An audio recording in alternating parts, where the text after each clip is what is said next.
Okay, hello everybody. Welcome to the Course Creator Community Podcast. I am super excited because we've got a very special guest this week. And if you've been listening to the podcast a while, you follow me for a while, you'll know that I'm obviously Australian and I'm also a super passionate Australian as well. Love my country, love my culture. And most of the people we interview on this show are usually from the other side of the world, usually American based. So this week I've got someone that's at least based in Australia. It's maybe debatable whether she's Australian or she's from the UK. I consider her Australian. We'll see what she considers herself, but I'm going to claim her anyway. She lives in Perth. She's been here 15, 20 years. She's pretty much Australian, if not completely Australian. A little bit about this person. She's the host of the Courses That Connect podcast, the place where she helps people turn their expertise into an online course. If you're listening to this podcast now, chances are you listen to podcasts. So I'd recommend straight away press pause on this, go over and subscribe to Lisa's podcast there because it is a good one. She's also an admin of the Facebook group, the Course Creators Club. I'll put the link down in the show notes so you can click and join that group there. She's a teacher. She's a launch coach. She's a fast talking Gemini like myself. I'm a 9th of June guy here. So anyway, without further ado, let me introduce the one and only, my fellow Australian, Ms. Lisa Kniebe. Lisa, how are you? Hello, Jono. Thank you so much for having me today. And congratulations, fellow Gemini. I'm excited. Put your seatbelts on, everyone. This is going to be a fast-talking podcast. It will. Let's get one thing out of the way. Australian or UK or bit of both?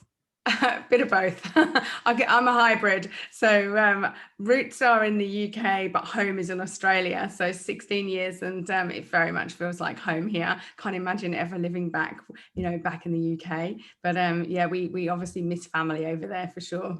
Yes, similar. Well, sort of similar to myself.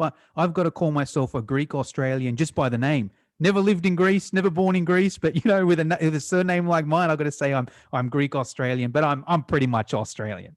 But anyways, Lisa, I like to start all my podcasts off with a quote or mantra that inspires you or fires you up. Have you got one for us? I sure have. So this is a quote that came to me when I was 12 years old, and it's super simple. So just a couple years ago, so about 5 or 6 years ago, right? Exactly. It's know thyself, the Socrates quote. So basically that was inscribed as a gift from my father to me when I was 12, when he gave me my horoscope. So my dad was an astrologer. That wasn't his main occupation. That was obviously his interest. And I had my natal chart gifted to me as a Christmas present when I was 12. And inside was the know thyself quote. And I've literally lived my life by that every day, every year. So yeah, that is very much my mantra. Yes, love it. I'm a huge Socrates fan myself, a fellow Wog, a fellow Greek, so I'll respect him. And yeah, I feel once you know thyself, like everything else becomes easier, right? Every decision becomes easier. You know whether something's going to be for you or against you. So I love that there. Lisa, I've been following you for a while. I listen to your podcast. I'm in your Facebook group, so I know what it is you do. But if anyone's listening to this podcast and they haven't heard of you before, let us know in a nutshell, what is it you do and how'd you get into it? Oh, fantastic. Thank you for asking. So I help coaches, speakers, and authors to unpack their genius and then turn their superpower into an online course that scales for them. So it really is about putting more of them in their business and finding what that unique skill is so they can share that medicine with the world. Yes, love that. And you do that via coaching, via an online course yourself. How do you help people? Yeah, in both of those ways. So one-to-one coaching, combination of like a contained space for people to develop their skills through group programs. So with an online course, I've got like a self-paced course, but I find that the best outcomes always come from having that space where people are held. So the course is complemented then with a coaching program that goes along with it. So yeah, across all of those avenues. Awesome. I'll put the links down in the show notes as well. And if you're interested, you listen to this podcast, you're like, oh, Lisa's pretty cool. Go and check over what she does. I'll put all her links in the show notes. Now, Lisa, what I was hoping to speak about today is mainly mindset. huge part of any business, right? Especially in the course creator space. Like, you can have everything else going for you. You can have the best platform. You can, read all the books on social media and sales. But if your mindset's not in order, chances are you won't be successful. And on the flip side, if your mindset's in order, you're going to find a way to be successful. You're going to obviously need the tactics as well, but it's just going to be so much easier. So I was hoping to hand it over to you from here. And what can you tell us if a course creator is listening to this and maybe they know it's their mindset getting in the way, maybe they don't know it's their mindset getting in the way? What are some tips that we can help them there? I'm going to hand it over to you and let you do your thing, and I'll chime in if I've got any insights. Oh, thank you. That's so awesome. So I always think that when it comes to our mindset, we often are completely misguided in that we think it's skill set that's holding us back. So if we're Mm, coaching, we're successfully working with our clients, and we really would love to do an online course, and we think, I don't know where to start, I don't have the skills. But actually, the skills are really quite straightforward. They're just a simple set of steps, but it's the mindset stuff that holds us back. So I tend to think that it's really 80% mindset, 20% skill set. And that's why, as I've evolved in that course creator space in terms of my own journey, but also helping others create their courses, I've realized that, like I talked about unpacking people's genius and finding the superpower, my superpower is holding the space to keep you out of your own way so that you can actually enact on the skill set. Because the skill set's there. We can find, lots of different people delivering that. But the reality is, if you can recognize that mindset is what is going to be your absolute key, and like you said, in any aspect of business, that's going to be the thing that's going to be the difference between actually taking action and getting your course out there, and riding the roller coaster of launching, or sitting back and procrastinating and worrying and not feeling ready. So that's where I'm so passionate about mindset and how that impacts. I don't know if you found it yourself as a course creator that there's things that come up, whether you see that in your clients, or in your own behavior. But I definitely think there's a few things I see regularly. So, for instance, imposter syndrome. And this sounds like, so I'm going to give them a name, and then I'm going to tell you what it kind of sounds like, because imposter syndrome usually sounds like thinking I'm not expert enough. I can't be an authority in this space. Who am I to say this thing? Or I need another qualification before I do my course. And really, all of that comes back down to questioning your own level of expertise. And we can pretty much bunch that into imposter syndrome. okay. Do you see much of that in your community, or Yes. have you? Yes. Heaps. Community, friends, Yeah. fitness, because my background's in the fitness industry, that as well, clients. So let's spend a minute there, Lisa, because I think this is the good one where a lot of people listening to this are probably like, oh, shit, that's me. Do I know enough? These people are there, there's more experienced people doing this, more qualified people doing this. Who am I? How do we work around that? What do we do? What's some tips or some strategies we can use? Yeah, sure. Well, I think, like you say, often that also looks like comparing yourself to others and thinking that someone, bigger, better is out there with a gazillion followers, and they're making it and you can't. So I think the first thing with this is to really, settle into who you are, because Mm, like if you take that on faith that we are 20% skill set, 80% mindset in what we do, then just because others are teaching the skill set doesn't mean that you aren't going to be able to help people shift in the mindset, because the mindset mm, is about identifying with your teacher. I don't know if you've heard the expression that students learn teachers. Used to be years ago, it would be boys learn teachers, right? So I come from a teaching background, and we would always learn that mantra, boys learn teachers. But I would actually expand that and say students learn teachers, not subjects. So if you think you're all about the subject, which is often where our fear of not being expert enough begins, I don't know enough, I need the qualification, have I been in the industry long enough? It's actually nothing to do with the subject. The subject you do need to have some skills and expertise in to help to be able to lead others in that space. But as long as you're 2 to 3 steps ahead of the people you're leading, then we're well away. But it's the space you hold for mindset. And that usually comes through even if you're not consciously thinking, I hold this special space around mindset, it's around your personality and about that secret source of being you.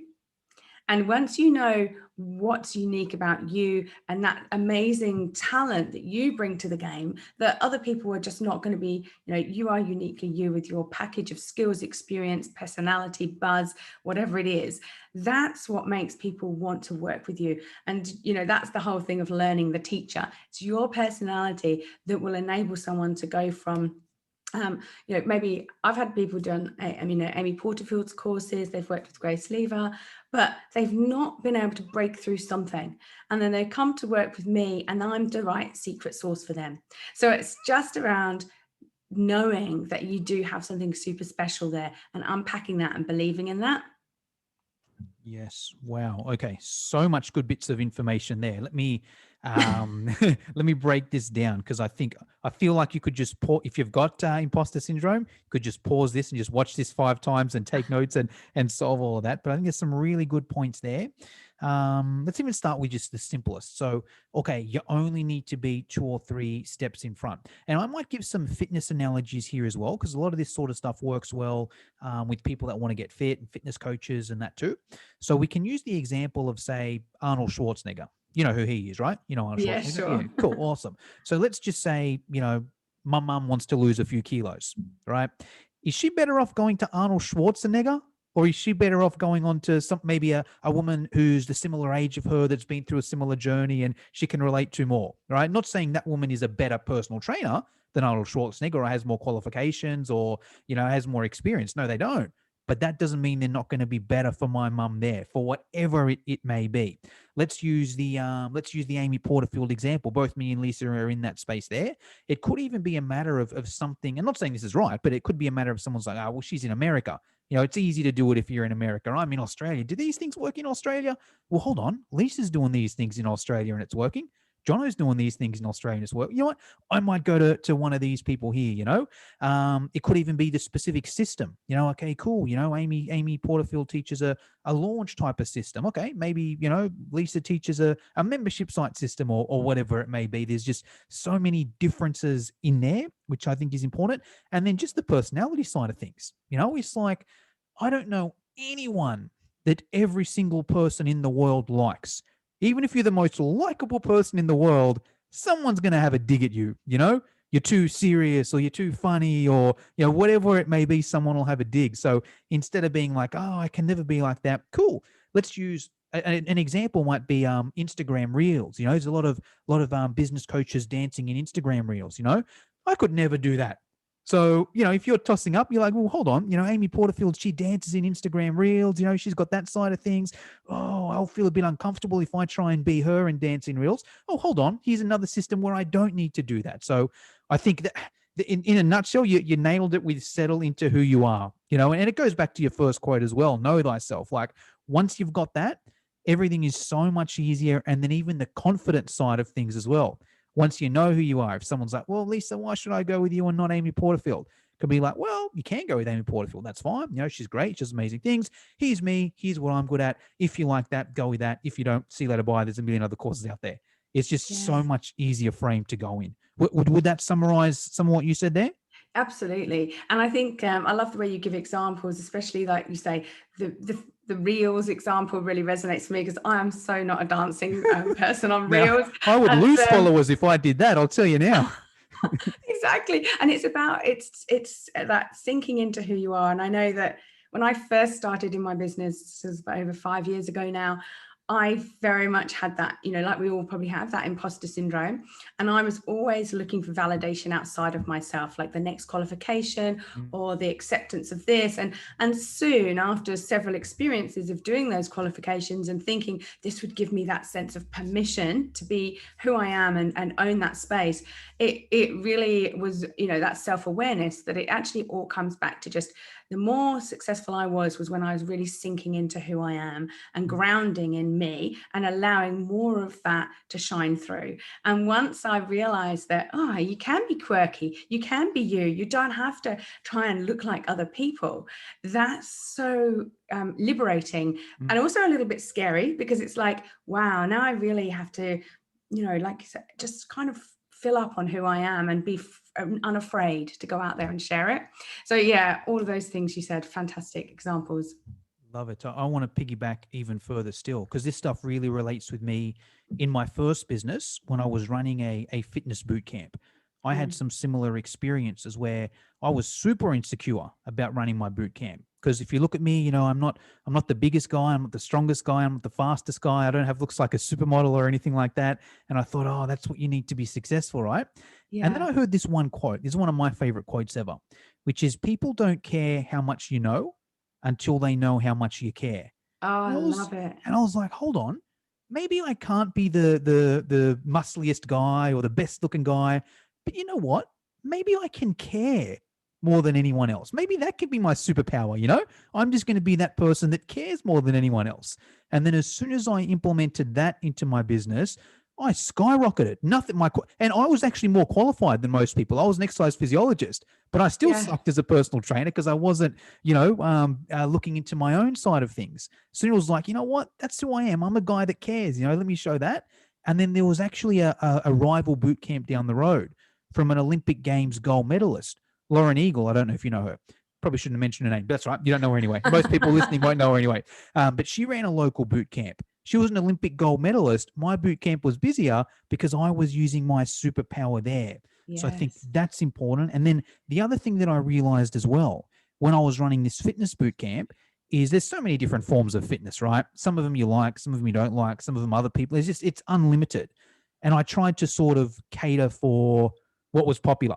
But when I was like, you know what? Hold on. I'm just going to run the fitness session that I like doing, that I like training as a trainer, and that I like doing myself. And what happened from there is heaps of people left because they didn't like that style. That's fine. But then heaps of people stayed with me for life because they liked that style. And then more people came in, and it was just the best experience ever. Because it's like, man, I'm just doing what I love every single day, and everyone around me also loves doing this as well. There's no better feeling. So I love that you brought that up. Yeah, and that whole niching, in effect, that's what you've just described. Yep. It's very daunting because you do have this desire to be available for everyone. And especially if you are a caring person who wants to help, which, 99% of entrepreneurs are driven by that need to make a change and help. Then you feel like you're not helping by not being available to everyone. But in fact, the opposite is true. The more honed you become on who you are and who you help and how you do that, and stand out for something different, the more popular and more magnetic almost you become. Bang on. And also, I think it's better for yourself as the business, but also better for the business world. Like, let's say let's just use me and Lisa as an example generically, right? Let's say I'm a membership site guy. Hey, your first course should be a membership site, right? Once you've got that mastered, then go and do a course. That's my style, right? Anyone that comes to me and doesn't want to do that, I can try and help them and change my whole system around. Or I could be like, hey, that's cool. We don't want to do it. No dramas. Go and speak to Lisa. She's the expert at that side of things. And then it could be the other side as well. Someone's like, oh, Lisa, I want to do a membership site. She's like, I'm more a course guy. Hey, go and see Jono. He recommends doing that there. It's a win-win because it's like, instead of me trying to do everything and instead of Lisa trying to do everything, great. We've just got one thing that we can be the best in the world at. Cool. Someone wants that thing. Great. Go to us and get the best service in the world. You don't. Great. Go to the other person. And it should end out equal anyway. It should be like for everyone that you're saying, hey, sorry, I can't help you go and see this person. There's someone else sending people your way as well. So I think it works better with the ecosystem. Yeah. In fact, interesting you say that because I've just, over the last sort of 18 months, started helping people with courses in general, and then realized that actually my gift is helping people with signature programs because I'm coming from that education background. I'm all about that student experience. Now, I know we all are about our student experience, but often that means adding group coaching. And I'm a huge fan of that extra layer of support. But when you're doing a $27 program, like a tiny offer, you're not adding group coaching into that. So I just find that, that's where I've just done exactly that, which is to say, I'm actually all about the signature programs. I know as much as I'm fascinated by all those other courses, that's not my zone of genius to operate in. Yes, love it. Awesome. All right. Imposter syndrome. Done. You listening to this? You can't use that anymore. Just watch this over and over again till you're over it. What are some other mindset issues we see, Lisa? So The other ones that come up in particular are overwhelm. So Mm. people just stop taking, and this kind of links into procrastination as well. So we get overwhelmed and we've got so many moving parts in terms of thinking about creating or launching our course that we just sink, and it just feels like I don't even know where to start because I've got all these pieces moving. And I think that overwhelm then can lead to that procrastination, which is where, like, I don't know where to start, so I'm not going to start. So you actually have all the steps, but you're just not taking action on them. And often you're putting it in the diary. So you think time is the issue. So I'm not spending enough time, so I'll schedule appointments with myself. And then you constantly break those appointments to yourself. So you just, or you're scrolling, whatever it is, that means that you are avoiding doing those online course creation activities or launch activities. And I think that that's a really big one. And I don't know about you, but I still get hit with, the overwhelm and the procrastination. But it's about, so I think this is one that never goes away. Same as imposter syndrome, next level, next devil. You always have that sense of, aha, I'm feeling imposter syndrome again. But I think with the overwhelm and procrastination, it keeps coming up. So it's one that you want to really find some good tools to manage. So for me, with imposter syndrome or procrastination and overwhelm, I tend to have a couple of steps. One is, I really like us to start observing when it's happening, because often we don't even know it's happening. We just get ourselves in a tiz. So suddenly I'm all over the place. My desk is covered in bits of paper everywhere. I've got 20 million tabs open and I'm up and down from my desk every 5 minutes. And I'm like, now I want to start observing physical things in my body that are happening. So maybe I'm breathing faster, or I'm more agitated, or I'm going to the cupboard every 5 minutes looking for something to eat, whatever it is that we're using as these little buffers. Also then looking at what's happening in my world. So in work terms, procrastination and overwhelm often leads to, for me, lots of dipping in and out of multiple things at once. Like, oh, let's answer an email. Let's check next week's calendar. Let's quickly respond to this. Let's just post on Facebook. Let's do a Canva thing. So it's bang, bang, bang. And I suddenly feel very scattered. And what I'd like people to do, if they're recognizing this, is to observe when that's happening. So start to become really self-aware around, when is this kicking in? What am I avoiding? And then, the next question is asking why. Why am I doing this? What's coming up for me? So either why am I feeling overwhelmed, or why am I procrastinating? And I sometimes use that technique, the 5 whys. So Yeah, like, love it. it's super simple, but you kind of drill down into what that's going on. And often it can be, sometimes overwhelm is literally about just you've got yourself into a chaotic state and you've come off track in terms of you've got a thing you want to do and you've moved away from it. And then we'd go back 2 steps and think, why did you get off track? Because sometimes the thing we stopped doing on our plan was the thing that actually just makes us super uncomfortable or feel really vulnerable or feel afraid. And so really it comes back to a fear of what we had to do. Other times procrastination, I think, can be, I don't know about you, but as a Gemini, I get bored very quickly. Oof. So it's a constant battle to stay connected to the vision. So when I'm having to do the boring bits of the job, they are there, I'll procrastinate on that. And that will then stop me getting my things done that I want to launch. But I have to come back to, what's the vision for this? Reconnect to the why, because boredom procrastination is about not being connected enough to your why. So yeah, so that's those 2 that come up there, and sort of getting really clear around what's going on and observing yourself, checking in with why, and then looking at, how you can unpack what's at the root cause of that. Yes, no, love it. I'll piggyback there. I love the observing and knowing when you're overwhelmed. So, one of my strengths is actually time management.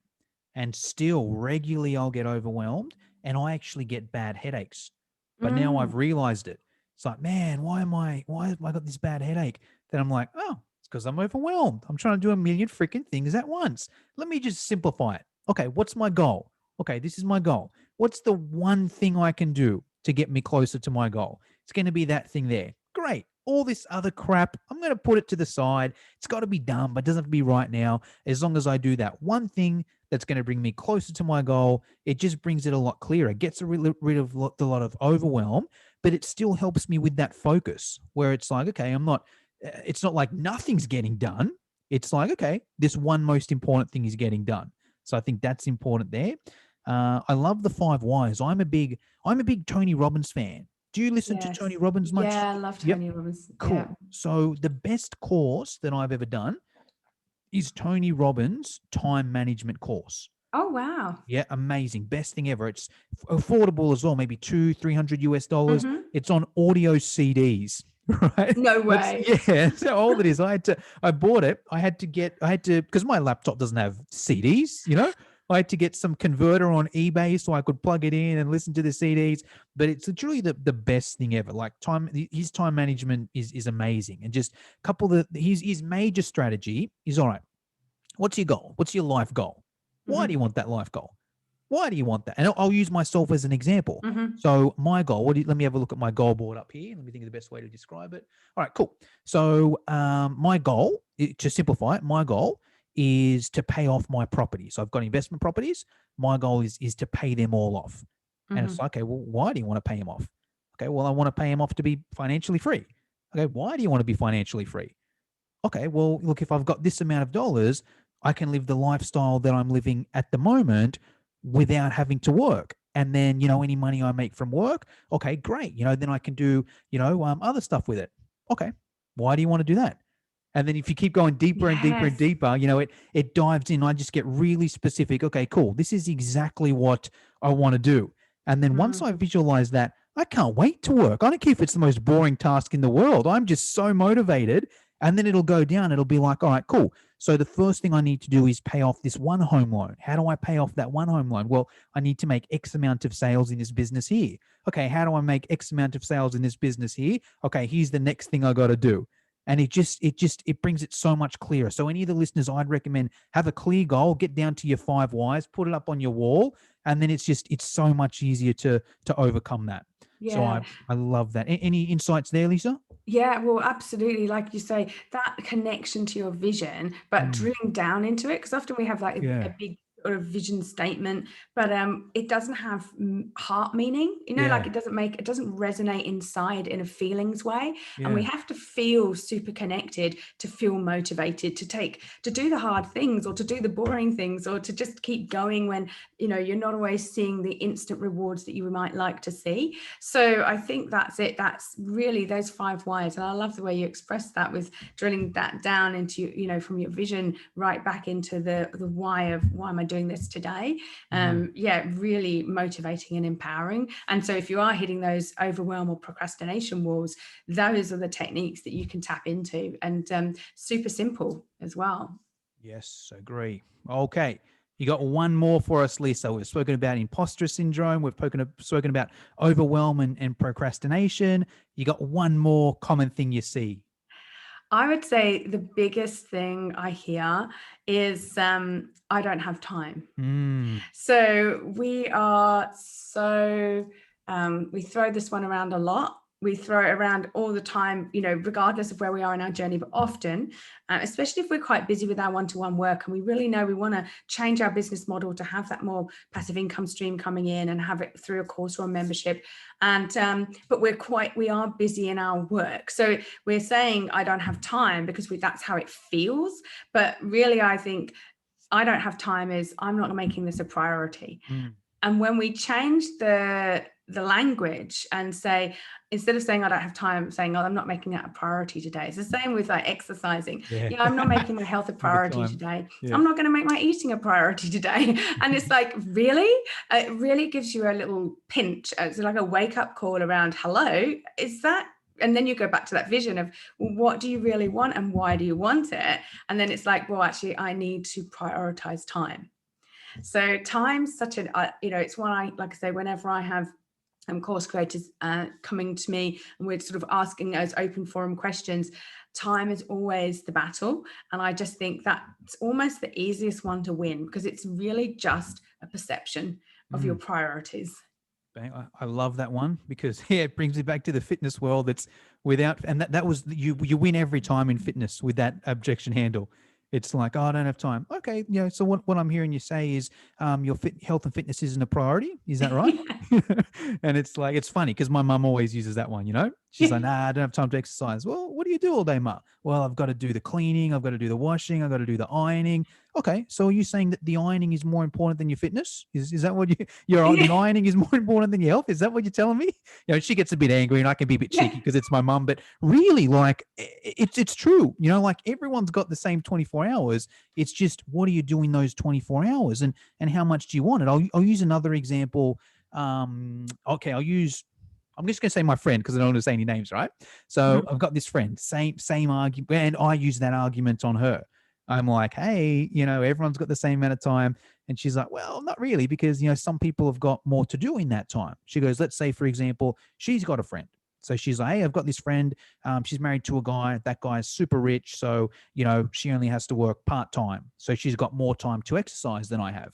And I'm like, yeah, I mean, depends how you look at it, right? Like, you're living in a one-bedroom, or you're living in an apartment on your own in the middle of Sydney, all right? Do you need to do that? Maybe if you got a roommate, what was I talking about? No, maybe it was the money argument where it was like, I've almost stuffed up this story, but either way, it'll still work. It'll still work, But right? it's still like you said, we're deluding ourselves. Basically, we're giving Exactly. ourselves an excuse and wrapping up the real issue, which is I'm not prepared to invest in myself or prioritize myself. Exactly. It's really a permission issue, isn't it? That's it. And I remembered where I was going with this story as well. I was like, okay, why don't you work part-time? That was the argument there. She's like, well, I need the money. And it was like, okay, well, why do you need the money? You're living in an apartment in the middle of Sydney, Maybe if you had a roommate, okay, all of a sudden there's a whole heap of money coming in. Maybe you can take a few shifts off, a few sessions off. Hey, maybe you don't need to live in the middle of Sydney, go and move, 30 minutes out of Sydney or whatever, and it's cheaper there. And then you can take a session off or whatever it may be. So that's the way there. And even personally with myself, when I was in when I was working all in the fitness industry, my fitness started to suffer, right? And I couldn't sign up for a gym because I was training people every night, Yeah. But then I was like, hold on, like, what's more important to me? My health and fitness is. So I had to cancel 2 nights of work. It's about, $200-$300, which is a lot of money for me in those times, It's like I'm going to lose $200-$300 a week in income, and then I'm going to spend another $50, signing up for a boot camp as well. It was a big thing. But as soon as I did that, my business grew because I was happier, I was healthier, I had more energy, I was sleeping better, I was less anxious, less depressed. So, I like walking your talk, isn't it? Exactly. And it's hard to walk your talk. Yes, agree. And there was one more thing I was going to say with time there. And then also, as you said, priorities, like, do you really want to be a course creator? Like, if you're telling me, oh, I don't have, an hour a day or whatever to work on my business, do you really want to be a course creator? Do you really want to be an entrepreneur? Or do you just half want to do it if it's easy? And if you half want to do it because it's easy, because you think it's easy, it's probably not going to be successful, but if you really want to do it, you'll find a way. Do you can one-on-one session? Do you get up an hour earlier? Do you cancel your hour gym class and work out half an hour at home? There's always a way if you really want it. That's the way I look at it. Yeah, so true. And I think, while you were talking, I was just thinking, I think we suffer from this sense of being addicted to our story of busy. So there's a sense of satisfaction in being, I'm so busy. And it starts to become almost like a comfort zone for us to be caught up in busy, because when we are busy and saying we don't have time, we're actually giving ourselves a comfortable reason to not do the the uncomfortable things, which is maybe stepping out into this new space where imposter syndrome comes up and all the other stuff. So I think we get this sense of comfortable busy, even though we complain about it, we're actually quite comfortable there. And then, like you, walking the talk definitely resonates for me around, I need to take regular play breaks, and I just bang out my day really full on, and I forget that no amazing breakthroughs happen at the desk. I need to be out, whether it's walking the dogs, on the beach, whatever it is, I need to be away from the desk and build that into my schedule. and I don't prioritize that, I don't get the creative breakthroughs. And that's a challenge as well, because you just like say that addicted to busy, and the I don't have time. So we're all in that cycle together. But again, it's just that self-awareness of what's going on, and then checking in on, what kind of excuse is coming up for me on this one and why. Yes, agree. Awesome. All right, cool. Well, I think there's some 3 good tips there, Lisa. There's just a few questions I like to always end this podcast with. The first one is around course hosting platforms. Now, my opinion, it doesn't really freaking matter. They're all good. They've all got advantages. They've all got disadvantages. I've got my favorites, but I'm curious to hear if you've got a favorite platform or what platform you host your courses on. Oh, such a topical, pertinent question, because I'm actually in transition. So I'm breaking up with my current platform, and I'm moving to a new platform. So this is like, the first time I publicly told people this. But I've been hosting on Teachable for probably 3 years. And but I've just found that there's a level of limitation around what I want to do, with the ease I want to do it. So I'm not a particularly techie person. So I chose Teachable because it was super easy, and it has been very easy to use. But then there are certain things that I just feel like I have multiple different tech having to integrate into that. So I'm actually moving to Simplero. So I've got a couple of friends who are, I've coached them with their courses. They've gone with Simplero, and they are evangelical about the platform. So I'm like, it looks good. It seems amazing. I like how easy it is. And I've got a network to support me. And I think this is actually a really great point, is that who can support you, in helping. If you need some tech help, have you got someone in your back pocket? And that's a good reason to choose a platform, because you do, need some support at times. Yes. Interesting. Okay. So because I've got 2 businesses, right? I've got my fitness education business and my course creator community business. In the fitness education online business, I still use Teachable. I started same reason as yourself. Hey, it's easy. It's got everything I need. Yes. But really, it's not just Teachable I use there. It's Teachable, it's ClickFunnels, it's ActiveCampaign, it's Zapier, there's about, and it actually adds up, but I'm too deep now. I got like 40 courses in that side of things there. For me to change all of that would be a nightmare.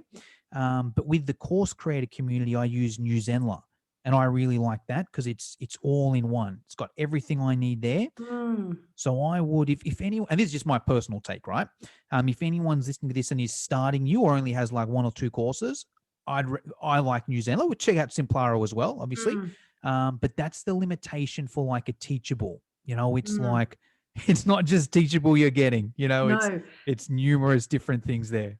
Yeah, exactly. And I think that's I've never in courses that connect, I never teach to a single platform. I'm very much about you need to work out what's right for you. And I'm pretty keen on first-time course creators using like a minimum viable product model. So really simplifying, because a tech is another mindset block that comes up and says, I can't do the tech, so therefore I can't move forward. And it's actually like, let's take that away. Let's actually remove the tech and do it all via Facebook and email. Now can you do it? And it's like, actually, now I know something else is holding you back. It's not the tech. So I think, definitely for early course creators, less tech is more. Once you get deeper into the launching and the strategy and stuff, you will want to build out on a more advanced platform, I think. Yes, agree. Okay, next question is around mentors. So you're obviously a mentor for plenty of people out there, Lisa, that want to create their online courses. I'm curious to who your mentors have been, and if you could answer this in a few different ways. If you could give us a book that you read and you recommend every course creator should read. If you could give us an unpaid mentor, so someone you've never paid money to, but you follow them on Instagram, you watch their YouTube videos, you're in their Facebook group, whatever it is, and then a paid mentor, so someone that you've paid money to, and you've either done their course or they've been your business coach. All right, I'm going to answer that in reverse order. That's the easiest one to come to mind. So my paid mentor, over the years, I've had numerous different mentors. But I work at the moment with Jo Bendel, who's she's a UK coach. She's actually originally a productivity coach, but I didn't go to her for productivity. I went to her because she's now realized, like so many of us, that productivity is actually about mindset. Yeah. And so now she's really just the most awesome mindset coach that has amazing productivity tools. So I love that. She keeps me super accountable, and that's been a really awesome sort of investment this year. In terms of someone I follow, I'm following an absolutely fantastic copywriter at the moment. Now I'm going to just have to, her name's Danny, but I can't remember her last name off the top of my head. But I think she's in the US, but she does storytelling. So originally in my business, I was a copywriter. That's where I started back, 5 years ago. So I'm still very heavily into copy and messaging, and especially in relation to our launches. And I'm in great admiration of brilliant copywriters, because when you do it well and when you can teach others, it's a fantastic skill. But what Danny does really well is share some amazing, so you can sign up to her email list and just follow her, and she'll give you some amazing tips on storytelling emails. So especially for email nurture sequences, so nurturing people into your lead magnet and into your audience, or converting people through your emails in pre-launch and sales emails. The storytelling skills that she demonstrates every time she writes an email are just brilliant. And then what was the first one you started off with? Remind me. You got a surname for her so we can check her out? I'm just Danny Page. So Okay. Paige. Brilliant. Yes, really worth following. And yeah, what was the first question? First one was book. The book. Oh, I think the book, I read this and then I bought everybody a copy. So it's probably going to have to be the most influential, is The Big Leap. Okay. So let me just get the surname of the guy. Bear with me. I'll do a bit of a summary while Lisa's doing that. So, you got it there. There we go. Gay Hendricks. So it's got a really distinctive cover with the goldfish jumping out of a little bowl into a big bowl. Okay. So, but yeah, so that book was just all about your upper limits. And it's very relevant to course creators as we hit those upper limits around whether it's money, mindset, and all those bits. So I think definitely that was one that, as I start to feel resistance, I'm really conscious of that, and that's made me super aware of how that's playing out and what your success, you're primed for a certain level of success, and how your tolerance for success has to be incrementally increased, or you just hold yourself back at the same level. So yeah, really fascinating. Love it. Yeah, I agree. If you think you're $100,000 person, you're going to make $100,000. Yeah. You think you're $1 million person, you're going to make $1 million.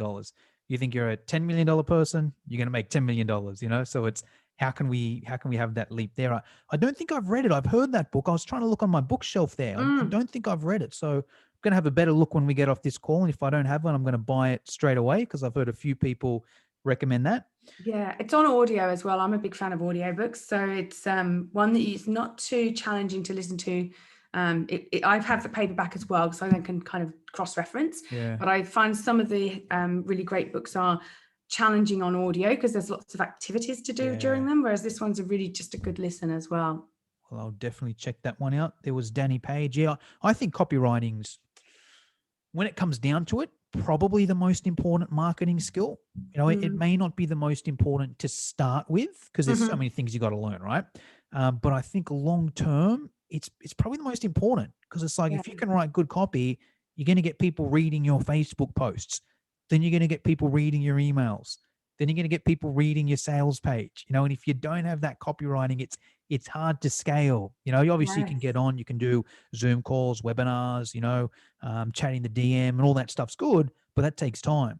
If you're a good copywriter, it's just so much easier to scale. So I think that's, and I find that once we've got a course, so initially we're focused on how to get the course created, and then how to get it out to our audience, and then how to sell it once or twice. But once you've sold your course once or twice, and you're, like you say, you're scaling, it's often about that messaging and attracting the right people, and you've got all the right pieces of the puzzle in play, but something's off on the messaging from the beginning of your funnel to the close. And it's like, that's where that gift of, going through that and with a fine tooth comb really, and I'm seeing that overarching messaging coming through. And that's my other love. I'm a copy coach alongside my course creation activities. That's my, where my copywriting led eventually into the coaching side of things. So yeah, that's exactly right. It's such an important set of skills. Agree. And then there was the paid mentor. Yeah. So what I like about your paid mentor, what I've found is a lot of the mindset experts that have just studied mindset, is something a bit off, but if it's like, not always, but sometimes, right? But a lot of the time, if someone's successful, the major reason they were successful is because of their mindset.